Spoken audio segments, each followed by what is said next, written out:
Thiruvananthapuram municipal കോർപ്പറേഷനിലെ കൗൺസിലറായി തിരഞ്ഞെടുക്കപ്പെട്ട സുഗതനാർ എന്ന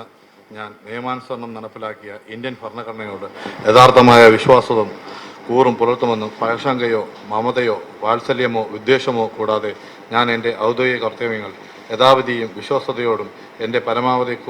കഴിവും അറിവും വിവേചന ശക്തിയും ഉപയോഗിച്ചുകൊണ്ട് നിർവഹിക്കുമെന്ന് ഈശ്വരനാമത്തിൽ സത്യപ്രതിജ്ഞ ചെയ്യുന്നു.